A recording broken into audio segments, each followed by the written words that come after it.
If you listen carefully to that introduction, and I made it that way on purpose, I could have put lots in there.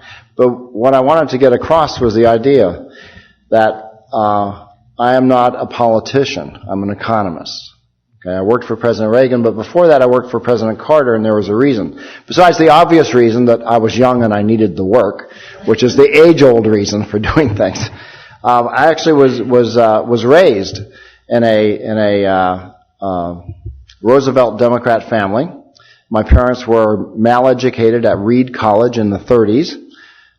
My father became a international economist through the Fletcher School of Business at Harvard in the 1940s, but nonetheless, he was grounded in the American principles in the sense that he sacrificed a lot during World War II. He was a fighter pilot, but he didn't really connect all of the principles.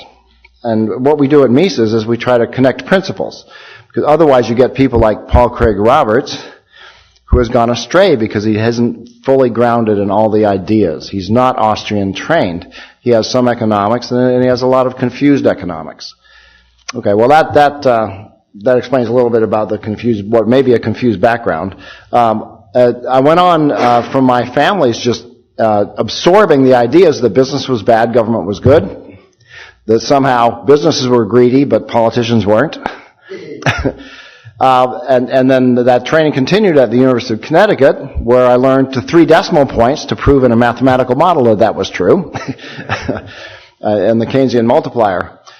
So I went to work for President Carter and soon found out that everything I had learned in macroeconomics was simply not fitting reality. So here's the problem. I was also trained as a mathematician and a scientist. Oops. So we have data that's orthogonal to the reality that you're observing. And if the data is good, you have to question the theory behind which you were trained. And that started me on an investigation. Because at my core, I was a scientist, not an ideologue. And that training led me eventually to read some people that I never read in graduate school. I never even read Milton Friedman. I got a PhD in economics in the 1970s while he got his Nobel Prize. We never read him. It's even worse. Because who else got the Nobel Prize for economics in the 1970s? Friedrich Hayek. Never even heard of him. At least I'd heard of Friedman. So when I say mal-educated, I mean it. So I had to educate myself. So I started studying Milton Friedman. I got it about free markets. I got about capitalism and freedom.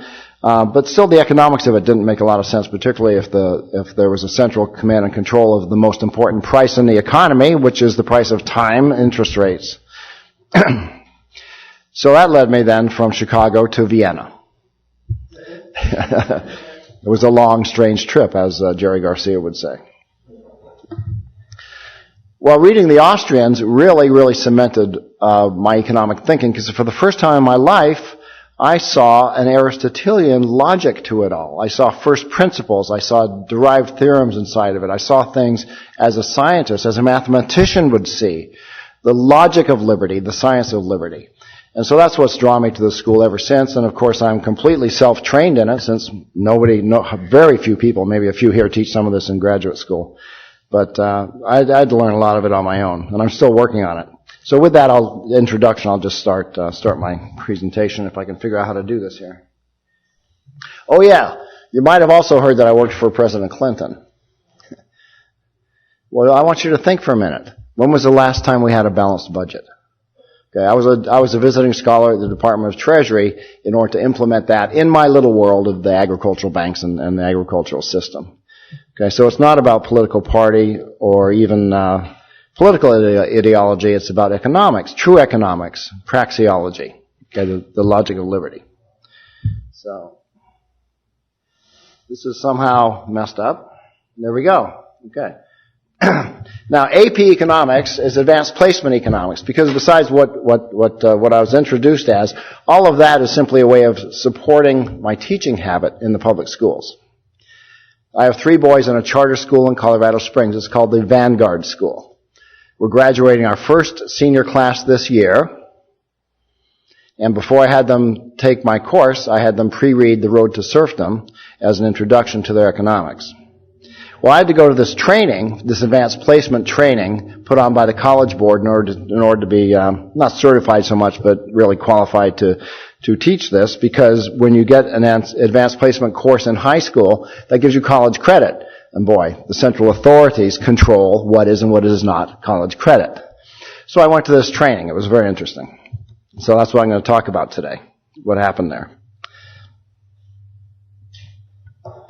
And I put my conclusion at the top because the title is actually what I learned at AP Economics teacher training, but my conclusion is separation of school and state, so I thought I'd add that to the title. If you want to get in touch with me, the best way, and I have this PowerPoint, and I can either send it to you or I'm going to post it at my website, which is pikespeakeconomicsclub.com. It's a long word, but very simple. pikespeakeconomicsclub.com. You can contact me through that, and I'll have this posted. On that website, we have RSS feeds to Mises articles. We have RSS feeds from Cafe Hayek, if those of you might be familiar with what they're doing at George Mason University. Very wonderful people. Well, we know that economics training is critical to maintaining a free society ever since Adam Smith really discovered or uncovered a basic human principle, that this invisible hand leads us to wealth and prosperity, much more so than a central command and control. But for too long, the study of economics has been ignored in the U.S. educational system. Now, at this school that I teach, the Vanguard School, with our first senior graduating class this year, it's a charter school in Colorado. And I'm a refugee from a failing district system inside Colorado Springs. And a lot of parents got together and started their own school. It's a public school, but yet we have our own board of directors, and we don't hire union teachers. And our curriculum, all it has to do is meet the outcome standards of the state, so we can pretty much teach what we want. So our high school students, we have them study Aristotle. They study Thucydides. They study Homer. And they study the Bible in a public school. We do all that because it's literature, and we just push back to the ACLU. We are the number one high school in the state of Colorado by every available metric. We have, of those very small first graduating class, 29 students. Every single one of them has not gone into college, but has got into the college of their choice, and they've earned $1.2 million in scholarships. Okay, so it's an amazing place, and I'm blessed and privileged to work there, and I also have my 3 youngest boys there, which is another reason why I work there. Okay, so I was so excited because for too long the study of economics has been ignored, and here I got a chance to build the advanced placement program for these students. In fact, economics is no longer required in most high schools, nor for most college degrees. So here's the funny thing. If you start with Adam Smith and you realize political economy, today, you can get a degree in political science and never have taken an economics course. You can get a degree in economics and never have taken a political science course. So the entire profession has gone so off track. It's just shocking. Well, economic ignorance, in my claim, is at the root of many of the world's problems. People do not understand trade-offs, opportunity costs, incentives, how they work. Here's economic ignorance, some data behind it. The National Council on Economic Education, they put out a paper called Why Johnny Can't Choose. It was a takeoff on an earlier paper, Why Johnny Can't Read. Why Johnny Can't Choose. Okay, it's about the economic illiteracy in America. And the link to it is in this PowerPoint, which you can get. Okay, here's a quote from the former chairman of the American Stock Exchange. The American economy is the 8th wonder of the world. The 9th wonder is the economic ignorance of the American people. That's really phenomenal. Here's an economic literacy survey by the Federal Reserve Bank of Minneapolis showed that 44% of the public has even taken a course in economics. High school students' average score on economics quiz is 53%. That would be an F. And of the total number of high school students, 60% of them flunked. And that's ahead of the general population, by the way.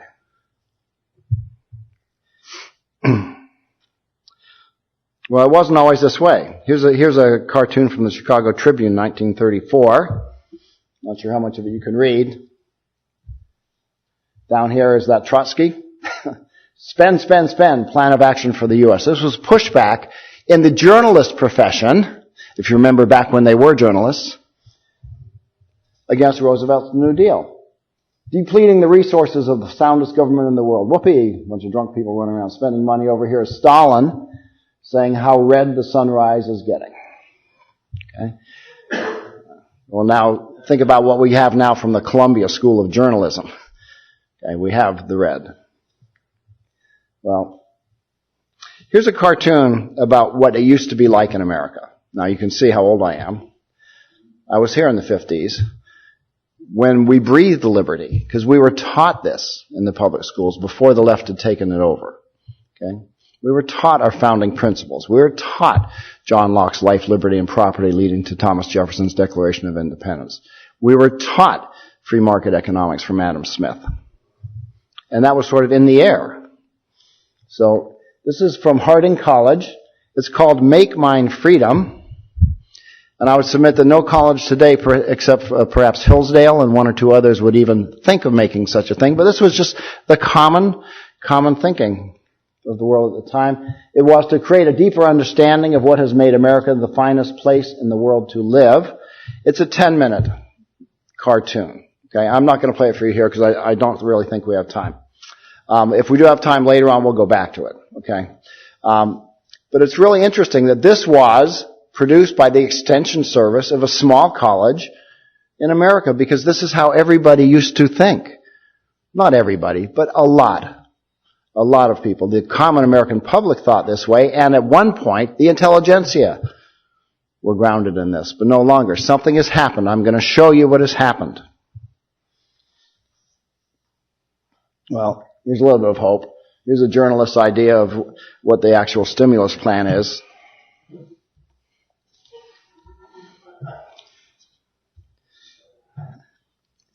Shovel-ready projects. Well, so when I found there's this new push for advanced placement economics education in high schools, I got pretty excited, because after all, parents like advanced placement because students get free college credit, free of charge to them. The advanced placement courses bump up your GPAs, so if you get an A in an advanced placement course, that gives you 5 points instead of 4. So it's not so much grade inflation, it's just a much harder class, and it gives you college credit at the same time if you can pass the standardized test. The administrators like it because they're judged on the number of courses that they offer, the number of AP courses, and the number of students that are enrolled. That's the metric. Well, we know that you get what you measure. We know that in business. So here's what they're measuring. The number of courses and the number of students enrolled, but here's one of the problems is they're not judged on the number of students who actually pass. So they're pushing all this AP economics training and AP courses in the high school, but it's not important to them what the people learn or if they can even pass the course. They're judged on how many courses they offer and how many students enter, not how many exit with a passing grade. Very interesting. So, more economics teaching is a good thing, you would think, right? Well, we'll see. Wrong. Here's a paraphrase from Walter Williams. I don't know what the exact quote is, so I paraphrase it. I just remember hearing him say it once. There are two kinds of economists. Good economists and bad economists. Good economists know there's no such thing as a free lunch. Well, here's the thing. In order to pass the advanced placement national macroeconomics exam, students must be taught that there is a free lunch. Even more so, they are taught that it comes from the government. And they have to answer this to get credit for the course. Students must prove, and I say must. I'll tell you what happened when I pushed back a bit at the training. They must prove that printing more money, more paper money, creates real income and wealth. It's called a monetary policy stimulus. They are taught that inflation is caused by too many people working, the old Phillips curve, trade-off between inflation and unemployment, and they have to answer this to get credit for the course. They are furthermore taught that taking money from the private sector and giving it to the government creates more real income and wealth. It's called the balanced budget multiplier. Some of you are familiar with that because you run those models to 3 decimal points proving it, but we know it's nonsense. Okay? They have to prove that a weak dollar relative to foreign currencies creates more real income and wealth. We debauch our currency domestically, we debauch it internationally, and we're all better off somehow for this. Okay? And they actually have ways of proving this. But what this is based on is this fact, that their belief. The economy is inherently unstable and can only be stabilized by government policy. Now, when you understand what the economy is, it's us, it's people. It's what we do. It's what we were born and created and designed to do, to produce and trade and create wealth. That's who we are. When people say the economy is inherently unstable, that means that they believe that liberty itself is unstable. It doesn't work. People can't be trusted to make their own decisions to do the right thing. That's what it means. If you believe, in a Keynesian sense, that the economy is inherently unstable, you must therefore believe that people themselves set free at liberty are not going to create good outcomes. So I asked about competing economic theories, different schools of thought. There they were drawing their aggregate supply and demand curves and proving all this stuff about the balanced budget multiplier and so forth. And I said, well, what about supply side economics? What about people responding to incentives? What about simple classical theory? What about the fact that you have to save in order to create capital, in order to produce the wealth that you're talking about here? Okay, I don't know, that's a leakage from the system. So here's what I was told. And I even brought up Mises. I said, what about Austrian economic theory? What if a student answers any of these questions on your College Board test with a different theoretical construct? I was told this. This is not a quote, but it's a paraphrase. It doesn't matter, with some anger on the part of the teacher. The trainer. No, I won't use the word teacher. The trainer. The Keynesian answer is the only correct answer. Now here's the thing. If you remember my background, I came into the government Keynesian trained in an era of stagflation that wasn't supposed to happen under the Keynesian model. And I thought we had gotten over all of that. You see, I thought we had then disproved that, and I thought we'd moved on. I thought we had at least accepted some of the tenets of supply-side economics, some of the ideas of Milton Friedman, at least in terms of the power of markets, and certainly we were moving towards more Austrian understanding of the real economy and how it works and what it's about. And certainly the economic boom that we had over the last 20 years or so, 25, 30 years, was based on a lot of those ideas. Keep in mind that Reagan's policies were 4, and he got 3 of those 4. I know Mises' Institute, some of these people are fond of saying it wasn't good enough. Well, somebody that's 75% your friend is not necessarily 25% your enemy, in my opinion. So here was the 4 things. You have to remember this. Number one, cut the tax rates. Provide incentives for people to produce and save and invest. Okay? Number 2, deregulate the markets so the government can get out of the way and people can be free then to trade what they've produced. Number 4, harden the currency. I don't mean gold standard, but just stop printing it. Stop printing these pieces of paper. And that's what Volcker did. Stop printing these pieces of paper. So we got those 3 done. The 4th one we didn't get done. The 4th one was to cut government spending while we were waiting for the revenues to come in. And Tip O'Neill promised $2 in spending cuts for every $1 in tax cuts, and he was a lying son of a bitch. What can I say? Okay? So we got 3 out of 4 of those, and that was enough to give us a pretty darn good boom. Because those principles are economic principles. Well, it's as if it never happened. So part of my subtitle is, they're back. I mean it, they're back. And they're back with a vengeance. Because they're not just teaching any old high school students. They're teaching the best and the brightest. And they're not teaching them, they're brainwashing them. I'll go through this. Here's what they said. If you students want to pass the exam, they have to give the Keynesian answer. They have to. Because these exams are controlled by the Central College Board. Who are they? Who are these guys? Okay, they control the economic standards that have to be taught in order for students to pass. Consists of college professors, high school teachers, government education bureaucrats, and textbook publishers.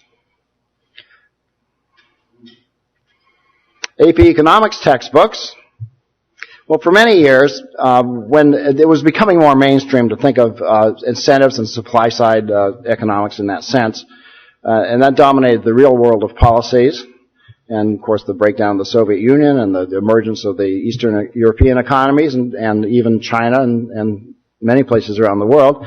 So the AP, the Advanced Placement Economics of Choice, was N. Gregory Mankiw, Principles of Economics. It's not bad. For a mainstream economics text, it's not bad. It's not what we'd like, but it's not bad. Okay? Well, here's what happened. Now that markets are out of fashion, the Advanced Placement textbook of choice is Paul Krugman's Economics. Now, it's published brand new in 2009. He got his Nobel Prize in the fall of 2008. That was not an accident. Okay? They show up at these AP training courses all around the country, with stacks of these to give out as their suggested textbook. Okay?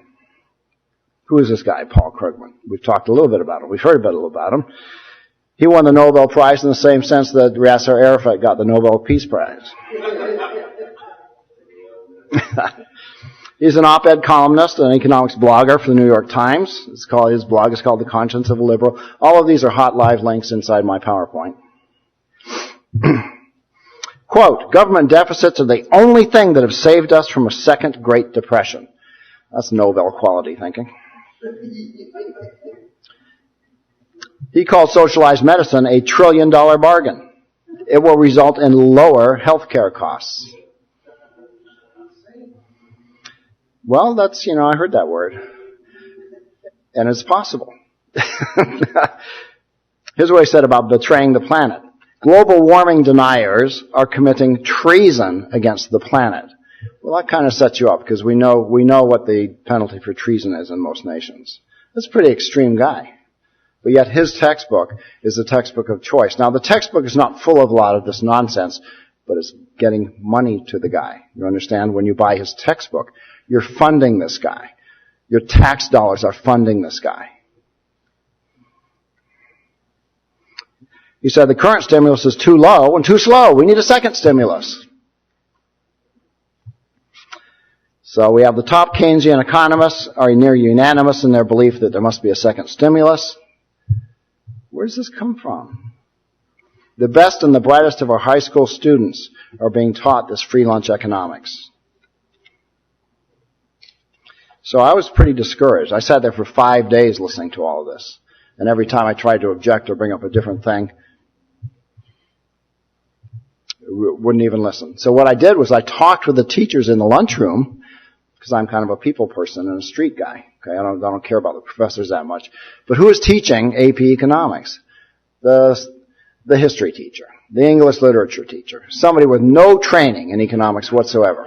Okay, so they're absorbing all of this. And this is what they have to be teaching. They have to learn this aggregate supply and demand Keynesian model and then teach it to their students for their students to get the credit for the courses. This is a horrifying situation.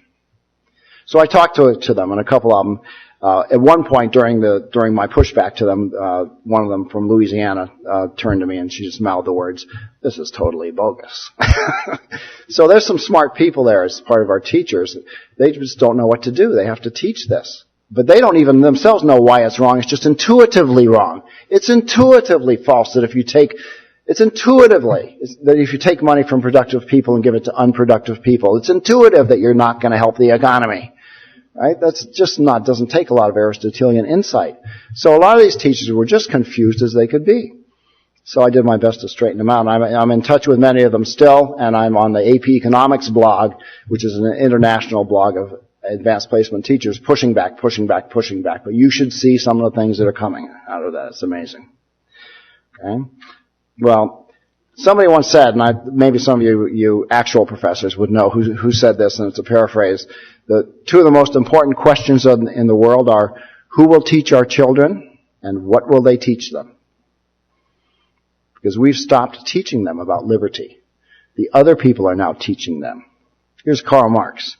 The education of all children, from the moment they can get along without a mother's care, shall be in state institutions at state expense. Straight out of the Communist Manifesto. Here's Vladimir Lenin. Give me 4 years to teach the children, and the seed I have sown will never be uprooted. We're now into our second and third generation. Those of you that work in universities know, you see it. We're into our second and third generation of Marxists in every single discipline. Even the physical sciences now. This is my list of my favorite people in history. Not. Joe Stalin. Education is a weapon whose effect depends on who holds it in his hands and at whom it is aimed. Another blast from the past. Benito Mussolini. Do you see a common thread here? It is the state which educates its citizens in civic virtue, gives them a consciousness of their mission, and welds them into unity. So we've heard about this. This is very deliberate. It's very much related to the progressives, the takeover from the history that you go back to 1900s to Woodrow Wilson, et cetera, et cetera. But it's just been there a long time, and it's very hard to uproot it. So this is a fairly discouraging and perhaps depressing scenario for you. What's good is what I do like is when I see things like the Mises Institute involved with their high school training programs. There's one coming up here in a few weeks, I believe. But what we've got to do is get to the teachers. Every state has got an organization called the Council of Economics Education. We have the Colorado Council of Economics Education. We educate the educators. Okay? And we educate them in markets and liberty. So there's probably one in Alabama, probably one in your state. I suggest you start working with them. Because the ultimate conclusion here is we can't trust the state. We have to have separation of school and state before we can ever begin our way back to liberty. Here's a quote from the Association of California School Administrators. It's about parent choice. Keep in mind I'm involved in that because we're working in a charter school. Parent choice proceeds from the belief that the purpose of education is to provide individual students with an education. Who'da thunk? In fact, educating the individual is but a means to the true end of education, which is to create a viable social order to which individuals contribute and by which they are sustained. Family choice is therefore basically selfish and antisocial in that it focuses on the wants of a single family rather than the needs of society. Do you see the words here? Okay, that's the Association of California Public School Administrators. It's probably not that different here or anywhere you are in your state. So if we want to take this country back, we have to start with the kids. We have to start by educating for liberty. It's the motto of Hillsdale College, educating for liberty. So it's not so much the professors. Go volunteer in your high schools. Teach some middle school students. Get involved because these people are serious. And they're not going to stop. They're not going to stop until they win or we destroy them somehow. They're very serious. Okay. Thank you very much.